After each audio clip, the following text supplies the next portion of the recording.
Mabuhay Pilipinas! Maligayang pagbabalik dito sa aking channel, pero kung bago ka lang, pasuyo ng like and subscribe. Salamat agad. Ngayong araw ng Wednesday, October 16, 2024, kabayan, update lamang po tayo sa ating panahon.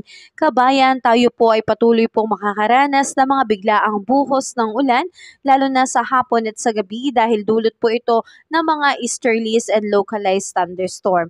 Kaya kabayan, asahan po natin ngayong araw mismo dito sa may Isabela, Aurora, Quezon at Camarines Norte, makakaranas po ng cloudy skies with scattered rains and thunderstorm. Epekto po yan itong easterlies. So may posibilidad po ng pagkakaroon ng flash flood and landslide, lalo na po sa mga biglaang malalakas na buhos ng ulan.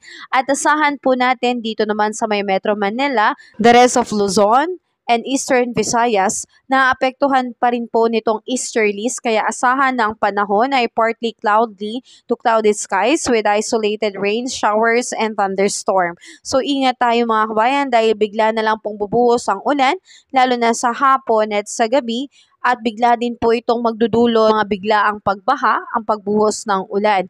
At ito po ay magiging abala at mapanganib din po lalo na sa ating mga motorista, lalo na sa mga kalsada dyan na bigla pong binabaha dahil lamang sa lakas ng buhos ng ulan. So ingat po tayo dyan mga kababayan, lalo na sa ating pag-uwi sa ating trabaho dahil kadalasan ng pagbuhos ng ulan ay nangyayari kapag hapon hanggang gabi. Pero pagdating sa umaga at tanghali, asahan ng maalinsangang panahon ang mararanasan. And the rest of our country, asahan po ang pagkakaroon ng partly cloudy to cloudy skies with isolated rain showers and thunderstorm. Ang siyang nakakaapekto naman dito ay ito pong mga localized thunderstorm. So, posibilidad pa rin po ng pag-ulan, ganun pa rin po hapon at sa gabi, at may chance rin po na magdulot ito ng mga biglaang pagbaha and landslide, lalo na po sa ating prone areas. Kaya mag-ingat po tayo mga kababayan, at pinapaalala ko po, lagi nyo pong dalhin ang iyong payong, kapote, bilang pananggala sa biglaang buhos ng ulan, dahil maulan pa rin po kabayan. At sa ngayon, wala naman po tayong binabantayan na anumang sama ng panahon sa loob at labas ng Philippine Area of Responsibility. Pero tinataya na pagdating din po sa huling linggo nitong Oktubre, meron na po tayong mamomonitor na mga kaulapan o sama ng panahon maaaring sa loob at labas ng Philippine Area of Responsibility. Kung magkaganon man kabayan, ito po ay tatawagin nating Bagyong Christine, Bagyong Leon at Bagyong Marce. Pero kabayan, by end of October po yan inaasahan. Pero wag po natin tanggalin ang posibilidad na posible po itong mapaaga dahil alam naman po natin na ang ating panahon ay pabago-bago po. So expect na po natin kabayan. Pero ngayon na maganda-ganda pa po ang ating panahon ay atin na po itong enjoyin.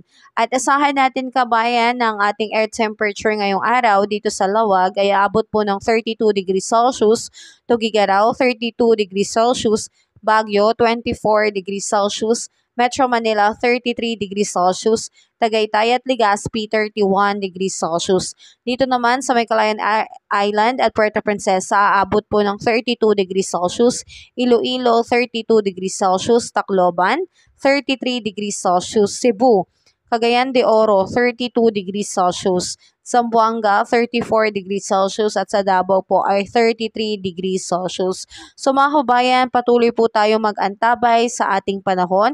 Ngayong araw, wala pa po muna tayong minomonitor na anumang sama ng panahon sa loob at labas ng Philippine Area of Responsibility. Ang tanging nagpapaulan lamang po ay ito pong mga easterlies and localized thunderstorm, pero wag po natin itong baliwalain dahil nakakapagdulot pa rin po ito ng pagbaha and landslide. So palagi po tayong mag-ingat at magdasal kabayan.